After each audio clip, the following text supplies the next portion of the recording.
mana tilawar irin wannan karatun da sai da Fatima ta yi. Dama karatun dai shine dai na annabawa.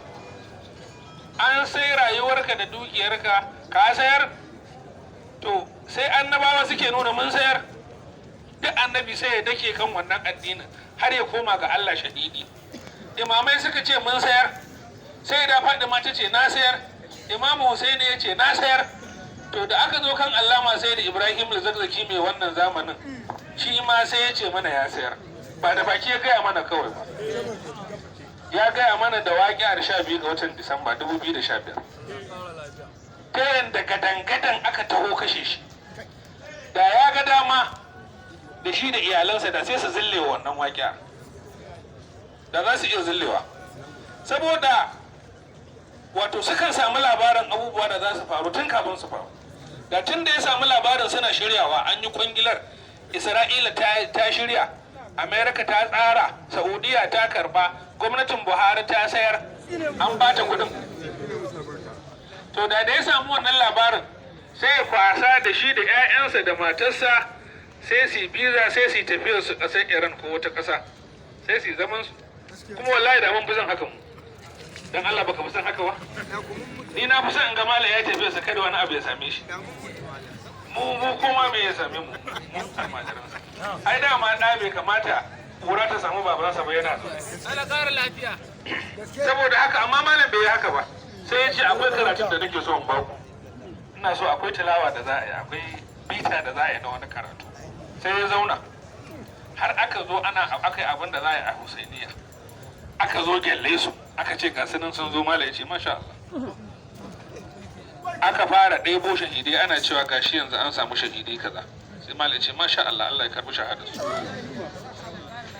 Tun ana ɗaiɗaiku aka fara gomomi, aka fara kirga kuma ɗaruruwa. Sai wasu ‘yan uwa suka ce to gafata malam abin ya yawaita. Yanzu gashi nan waɗannan azzaluman harbinsu ya zo har cikin katangan nan. Wato sun zo da mummunan shiri, sun zo da tankoki, sun zo bombin suke so su yi gafata malam dan Allah dan annabi muna roƙo gafata malam. Ga mota an kawo a shiga sai a bar gurin nan. Mun san yadda dai samu da a fita.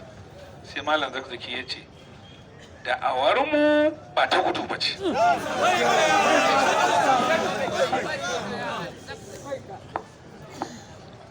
Haka suka zo suka yi abin da za su yi har suka iya kashe duk wanda za su kashe. Suka yaɗa jita-jita cewa ai an fidda malam ma. Tunan ba an fidda malam, suka ce ai malam ma yana Iran. Malam yana cikin gidan nan. Aka zo aka sa louder speaker ana cewa wane ana faɗan sunan malam. Za mu kirga 10 ka fito ka yi saranda. In ka fito ka yi saranda shikenan. Amma in baka fito ba za mu yi bombin ɗin gidan a kanka. Malam yana ji da kunnensa. Da ya fito Allah ya kiyashe mu. Na san malam ba zai haka ba, da ya fito ya saranda sai su ce to shikenan zo mu tafi. Ka gane ai. Amma malam bai fito ba. Suka zo suka gama rugurguza gidan suka sa wa ko ina wuta. Suka samu su malam da iyalansa a wani ɗaki nan ma suka bude wuta. Amma malam bai saranda ba. Suka kashe duk wanda za su iya kashewa a gabansa, suka harbe matarsa ta faɗi tana kalmar shahada. Amma ta take sai da Suhaila ta zo kan malama Zina Allah ya kara musu lafiya, tana kuka tana kwance ta ce tafi gurin malam, tafi can banna ni. Ka gane ai haka ake kare jagora. Saboda haka wato ainihin amma malam bai ce to tun da haka ta faru bari mu fita mi saranda. Allah ya ga kokarin mu ai mun yi ga 'ya'yana guda 3 sun yi shahada bayan waɗancan guda 3 gashi an harbi matata an yi kaza bari mu fita haka kuma yanzu. Mai malam bai faɗa haka ba saboda yana so ya ba wa duniya bitar karatun shahada, sakafar shahada, makarantar shahada, makarantar annabawa. Lokacin da bayan sun harbi malam yana kwance suka zo da irin bindigan nan da ake ratayawa a kafada, RPG wadda ake rugurguza tanka da ita, suka zo suka ɗora suka nuno za su harbo. Kun san abin da malam ya musu? Sai ce ku harbo mana, ku harbo mana. ga kaman ba su harbe shi da bindiga ba sai wani ce ai da gangan yake, ya san ba harbawa za su yi ba. Amma bayan sun bubbuɗe masa wuta ba yake ce to ku harbo mana, ku harbo. Su kuma suna cewa ka fito mana, ina ce a ku harbo dai ku karasa aikin ku. Wannan karatun da malam ya mana karatu ne na haƙiƙanin imani, na haƙiƙanin sallamawa, na haƙiƙanin shahada.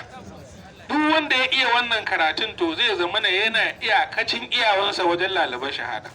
‘Yan uwa masu girma, addinin Allah ba fa zai dawo ba sai an samu waɗanda za su iya yin shahada, waɗanda suka yadda za su yi shahada. Bai kafu ba tun a farko sai da shahidai, sai da jinin shahidai, kuma yanzu ba zai dawo ba sai da jinin shahidai. Na san wannan karatun alkur'ani bai rufe mu ba, haka ya gaya mana, kuma hadisan manzon Allah ba su rufe mu ba, kuma imamai ba su rufe mu ba, kuma shehu Usman dan Fodiyo da ya yi jihadi a wannan nahiyar da jinenan shahidai aka yi nasara. A Iran Imam Khomeini da ya aikin da ya da jinenan shahidai ne, shine nasarar. Kuma haka nan malam Zakzaki tun farkon da a wannan, kun ga logon mu'assasa, ina ba da misali da shi, bishiya ce da kuma jini a ƙasa. Ma'ana musulunci tamkar bishiya ne, ruwan da ake bashi ya girma ya kafu shine jini na shahidai. Kun taɓa lura da wannan a logon mu'assasa? Tun da aka fara samun shahidin farko mala ya ce a yi mu'assasatul shuhada, ma'ana da sauran shahidai kenan. Kuka lura fa, ba saboda shahidi ɗayan nan na farko aka fara yin mu'assasa ba, saboda mala yana ce mana akwai sauran fa shahidai, saboda aka ga mu'assasa nan ma. Mu'assasa kuma a sa mata logo wanda yake nuna bishiya ce musulunci kuma jinin shahidai za ta sha. Wato ita gwagwarmayar, ita fafatawar, ita kokawar, kokawa ce tsakanin jini da makami. Wato jininmu ne zai rinjayi makaminsu sai gaskiya ta tabbata.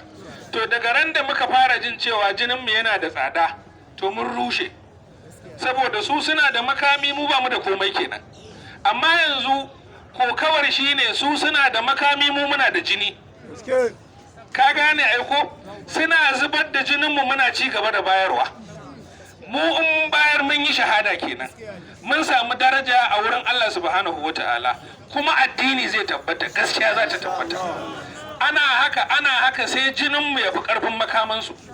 Amma daga ran da muka ce jininmu yana da kima, ya kamata mu ɓoye shi, to su za su ɓoye makaminsu ne?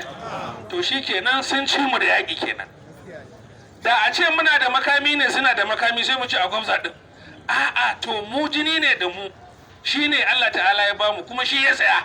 Inna Allah hashtara minal mu'minina. Saboda haka da shi za mu yi amfani.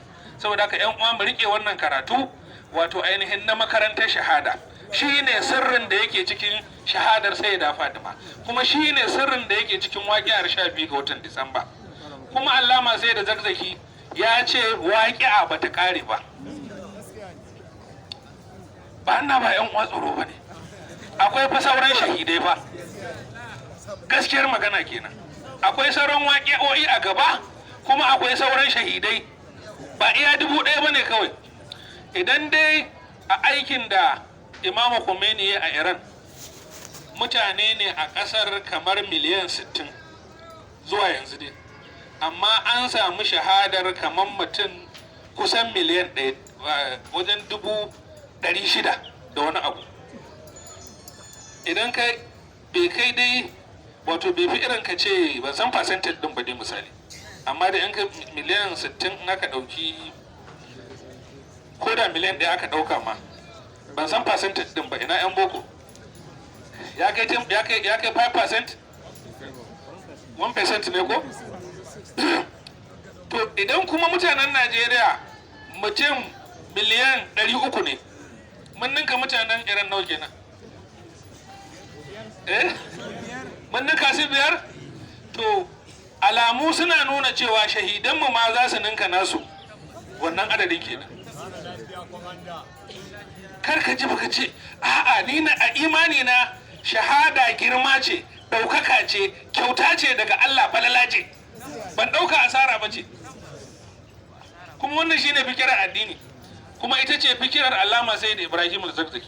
Saboda haka ƴan uwa mu sake shiri, mu sake damara, babu shakka wato a wannan bikin na 12 Disamba wanda aka yi na Abuja, Malam Zakzaki ya faɗi wasu kalamai a ƙarshen jawabinsa na ƙarfafar gwiwa. Ya ce wannan ƙasar ba muna rayuwa ne a ƙasa, we are not living in hopeless country. Wato ba muna rayuwa ba ne a ƙasar da ba fata, ƙasar da ba za ta gyaru ba, ƙasar da addini ba zai dawo ba, a wannan ƙasar muke rayuwa ba. Wato muna rayuwa ne a ƙasar da akwai yiwuwar tabbatar addini. Sai malam ya ce amma fa jama'a ne za su tashi su ce ba su yadda da wannan zaluncin ba. Idan malam ya ce jama'a ne, su waye jama'a farko? Su waye jama'a farko? Ku kwalla salati ga annabi da alayensa.